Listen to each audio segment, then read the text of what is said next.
What's going on, YouTube? Welcome to episode 45 of the U.S.S. Enterprise D tutorial. I'm Zero Elite, and I just want to thank you very much for tuning in today's episode. And if you haven't, please don't forget to hit that like and subscribe button and help me in supporting the channel. I can't thank you enough for that. Today we've got about a 17-minute episode. We're going to be getting the outline done for what's going to become our primary shuttle bay, and then I believe we've got just a tiny bit of detailing to do on the very front portion of the engines. But what's going to be exciting is that tomorrow we're going to be starting up on our circular corridors, which is going to be pretty cool. Really looking forward to getting to that this week.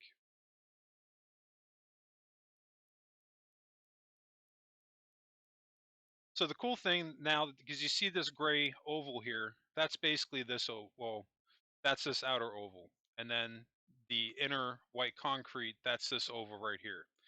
So now hopefully these start to make just a little bit more sense. So we're going 1, 2 on the third cut.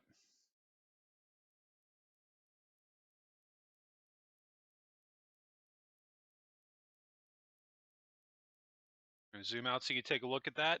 And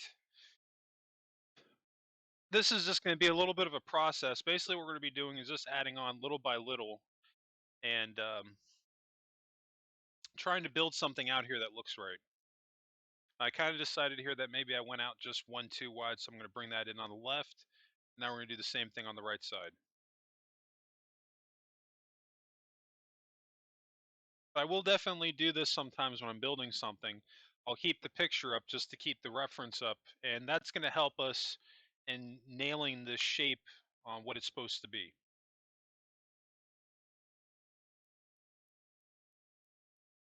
Because you may notice is that as this pans back, actually curves outward, doesn't just go straight back. So if you do that on your Enterprise, you just go straight back on this portion here, basically the foundation of what the shuttle bay is going to be, it actually would be making a mistake. But the difficult part's going to be in how many rows before, how many blocks we add per transition to go outward, because you don't want to do too much to where it's panning out too far out, and you don't want to do too little to where you can't notice the transition. So it's kind of a point of just going back and forth. And I don't recall if I went back and deleted this and did it over again. I might have made some minor changes to it, but we're really going to be getting into that today.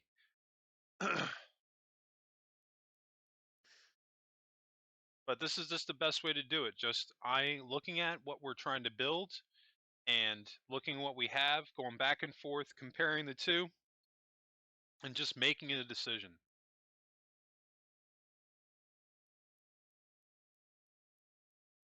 So you can see this row here, which is the third row, or the third cut line row, you could call it. Be stretching that out just a little bit more. You want to make sure that we're counting out every single row. Now this very last row, you can see I just kind of went and just brought that straight back, because that last row I'm not really counting. We're just bringing that straight back to our line here.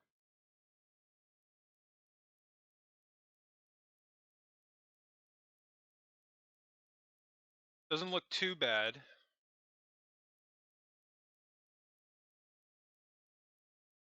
But we may have to make some adjustments to that.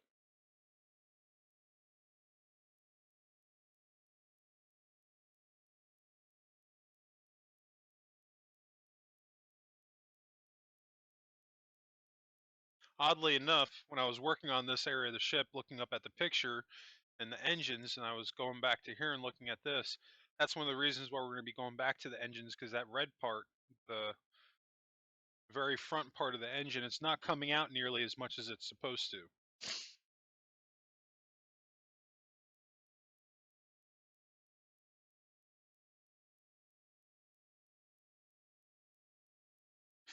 I mean, that doesn't look terrible. We might end up running with that for now. It's always good to have a base to go off of, because here's the thing. If it's not working, we could always make changes to it as we go.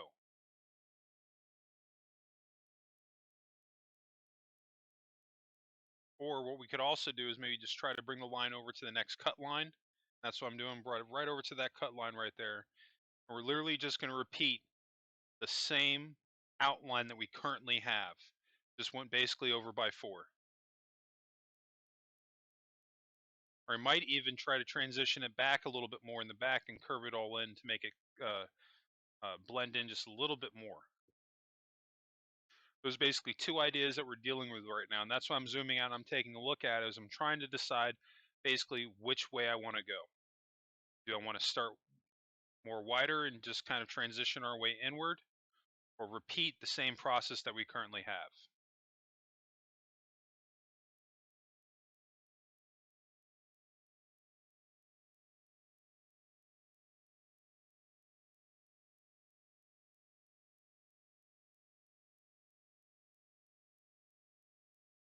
Kind of getting the feeling at this point that maybe I just need to do exactly what we had, just brought over a little bit based off the line that we had just moved over. Which is pretty easy because we're just literally repeating the same process. And now that we have that, we can go back, we can compare the 2 sides and see which one looks better, and if we need to make any more changes to it.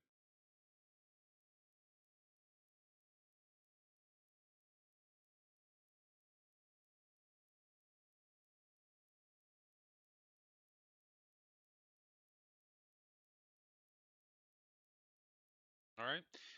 Now we're just going to repeat the same thing on the left side now, because again, we do one thing on the other and it's the same thing. We want to make sure we go back and do that on the other side as well.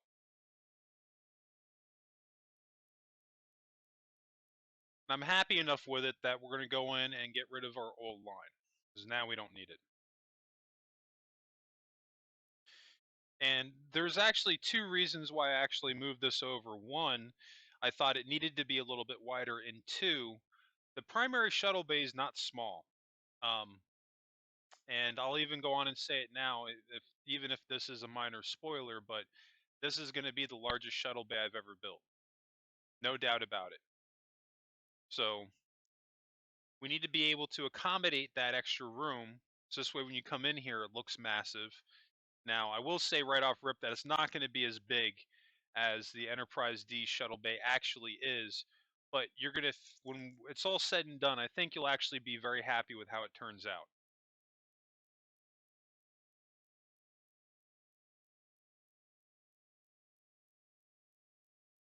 And see, that doesn't look bad. That looks pretty good.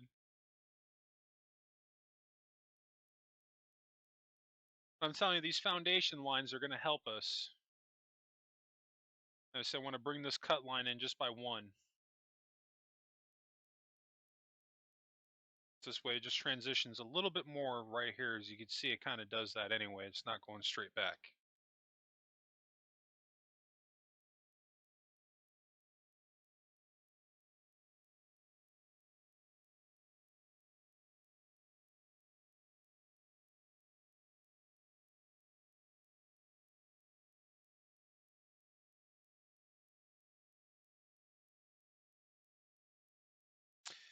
You have to kind of envision it.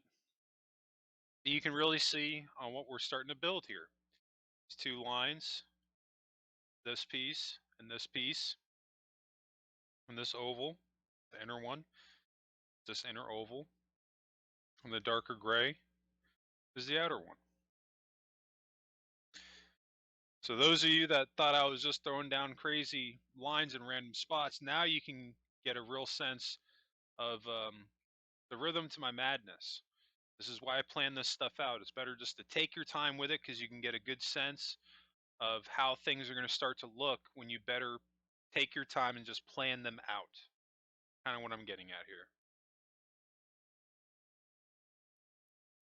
So I've been working on this ship since February, and bear in mind where I'm at now is a lot further along where we are in this tutorial. I'm actually pretty much done on the outside of the ship minus detailing, and I'm currently heavy into working on the interior. But with that being said, I'm still taking my time with it, and I'm not exactly sure when this thing's even going to be done, but I do want to get done as much as I possibly can on this ship, So, if there's any rooms that you want to see me add on the Enterprise D, be sure to drop a comment below while I'm still working on this thing. Because once I am done, if I have people coming back, be like, "Hey, you should build this," like, um, I'm just gonna hate to have to say though, like, I'm sorry I can't do that because I'm not working on the ship anymore. And once the tutorial is done, it's gonna be done. The Enterprise D is not going to be one of the ships that I end up doing another season on. Now, the Cerritos, I'll be doing another season on that one, and also the Disco era Enterprise, because there's going to be justification to go back to those ships at one point or another as more seasons of Star Trek Lower Decks come out, and then also as the incoming Star Trek Strange New Worlds comes out. Anyway, we pretty much got our outline in place. Now we're going to be moving on to the front of the engines and just getting a little bit of detail in. Pretty much all we're going to be doing here is taking the middle part that we have, the very dead center of the red, and bringing that layer out by one. We may end up transitioning that, but we want to stretch them out a little bit. This way it matches the front, or this way it matches the picture. As you can see, the red here, it kind of sticks out. Before I get too far ahead of myself, I'm going to do the same thing I just did on the right side, but now on the left side. And we're just doing the very front and the cut in on the left and the cut in on the right.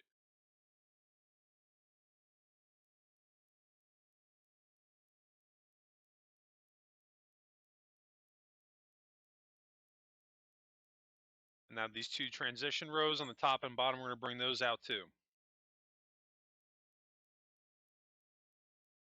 And all I'm doing here, for those of you that are not sure the decisions that I'm making right now, I'm just taking the same pattern that we currently have, and I just stretched it out a little bit.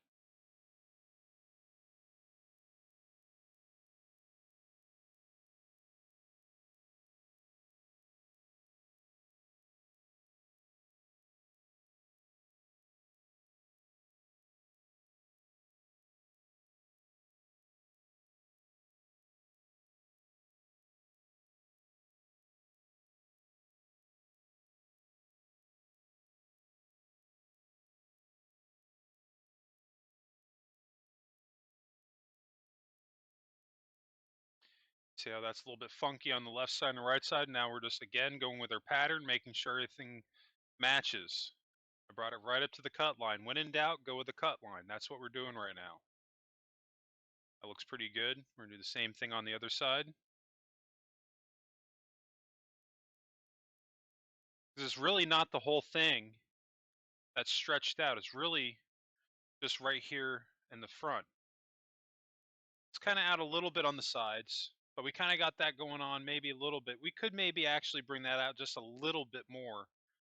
But then if we did that, we'd have to stretch out the front even more than what we have it. Which that could possibly end up being a thing. Because I'm actually very happy with how my engines look. I think from the sides, they look fantastic. They look just like the Enterprise D. But the one thing I don't like about them is when we go up to a top view, they look very stubby. Even stretched out, we've gone back, we've stretched them out twice, and they still look stubby. So I haven't necessarily figured out 100% on what I want to do to combat that, but I do know that I want to make another change to the engines. So this way, from looking at them from the top and bottom, they look more how the Enterprise D engines are supposed to look. Because really what my goal is with this thing is that it doesn't matter what angle we're looking at it, or what angle that we're looking at the Enterprise D, it should look like the Enterprise D from every angle, just like we were looking at the Cerritos. Now, I think the one or two areas that that's going to be the hardest part to achieve is the neck and then the top and bottom of the engines. Now, the neck, I'm actually pretty happy with. That's about as close as we're going to get it, and we're calling that a done deal. We're not going to be coming back to the neck because I honestly don't think that I can come up with anything better than what I currently have. I'm very happy with that. But the engines, the top and bottom at least, I think I can do something.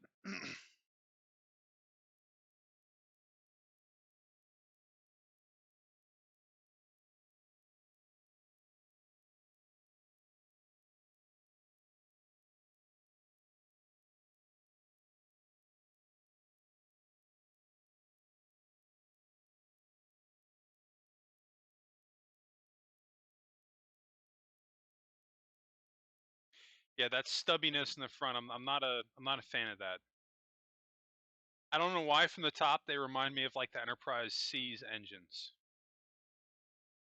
And it's the cut lines that's doing that, because as we come down where you can actually see those rows, it's not so bad.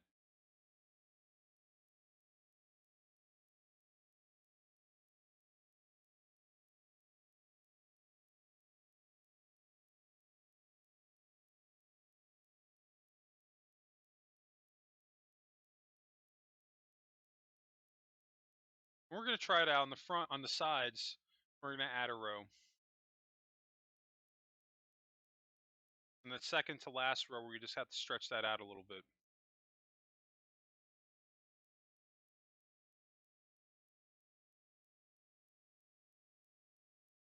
And the front 3 rows, we got to stretch that out maybe.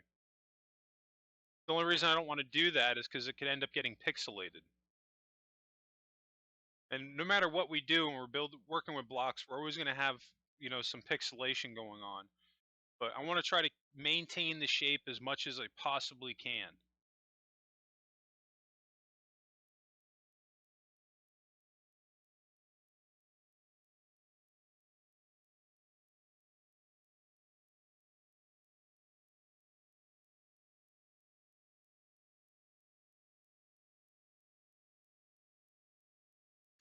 All right, before we get too far, we're going to repeat that same process now on this side of the engine.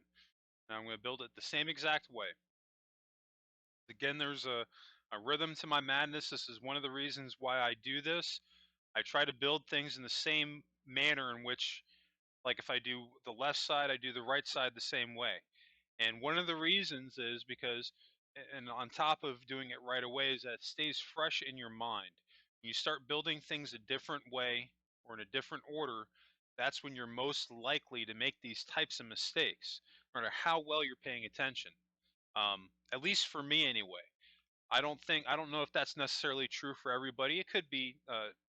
That could not be a thing, but for at least myself, anyway, that's definitely a true statement, because I'm not a perfect. I'll be the first one to admit I am not a perfect builder. I will make mistakes, and you'll definitely probably see them as we go on this build. But all these steps that you see me calling out, these are all things that I do to help eliminate that from happening.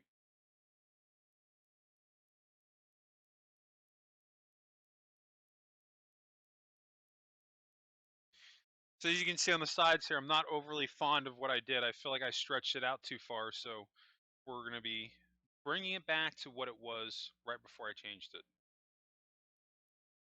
but still having that stretch in the very front.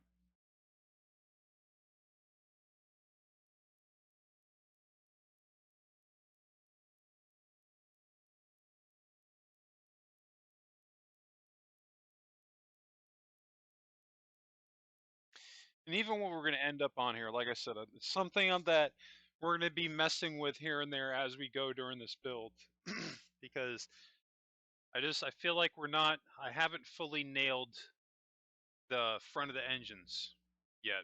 We're pretty close, but I still need to do a little bit more to them. Maybe I'm just being hard on myself, but if I notice it, other people are most likely going to notice it too. But